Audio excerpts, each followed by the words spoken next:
Hola, en este video vamos a dialogar sobre cómo fue cambiando la manera de entender la discapacidad a lo largo de la historia. Esto también explica por qué fueron cambiando las palabras que se utilizaban para nombrar a las personas con discapacidad.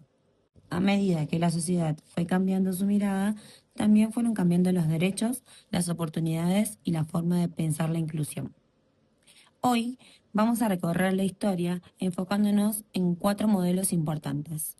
El modelo de prescindencia, el modelo médico rehabilitador, el modelo social y por último el modelo biopsicosocial. El primer modelo que encontramos es el modelo de prescindencia. Es el más antiguo y se desarrolló principalmente durante la Antigüedad clásica y la Edad Media. En esa época se pensaba que las personas con discapacidad no podían aportar nada a la sociedad e incluso en algunas culturas antiguas se las veía como una maldición o castigo divino, ya que su contexto se basaba en explicaciones mágico-religiosas.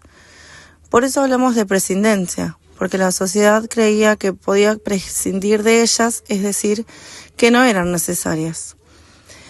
En algunos momentos de la historia, esto llevó a situaciones muy graves como el abandono, la marginación e incluso la eliminación de personas con discapacidad, ya que las personas eran consideradas una carga inútil, incapaz de contribuir a la comunidad.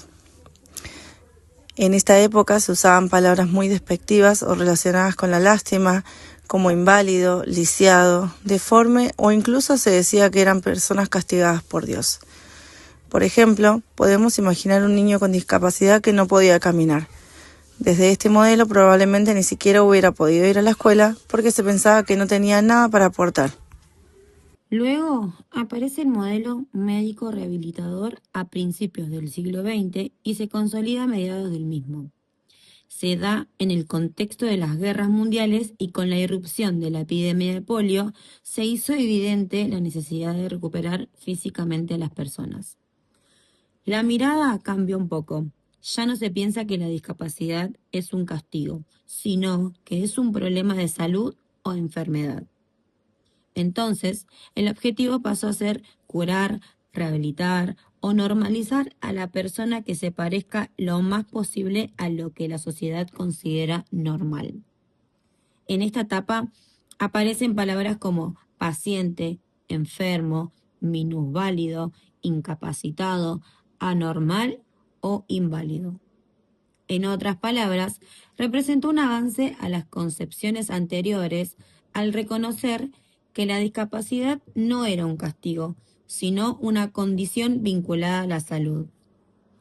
Sin embargo, la atención continuó centrada en las limitaciones de las personas y la necesidad de normalizarlas para adaptarse a la sociedad.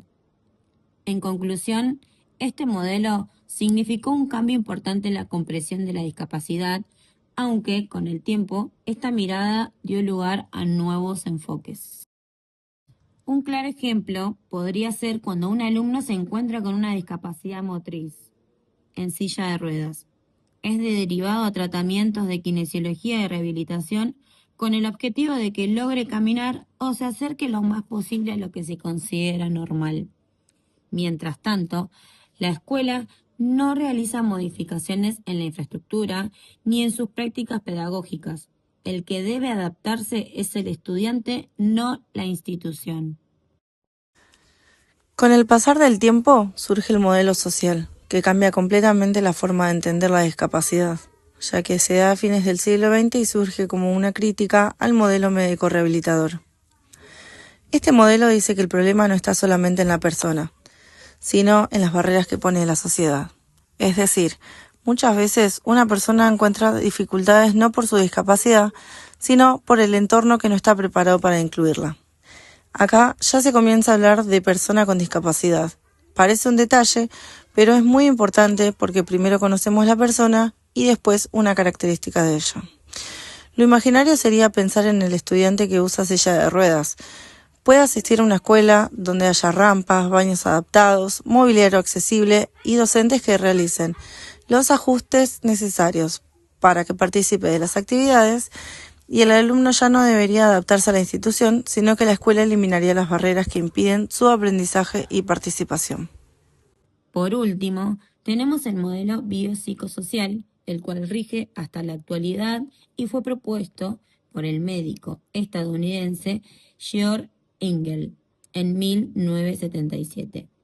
Este modelo nació en el ámbito de la psiquiatría como una crítica directa al modelo biomédico tradicional. Considera que no alcanza con mirar solo la condición de la persona ni el entorno social, sino que se da en la interacción entre factores biológicos, psicológicos y sociales.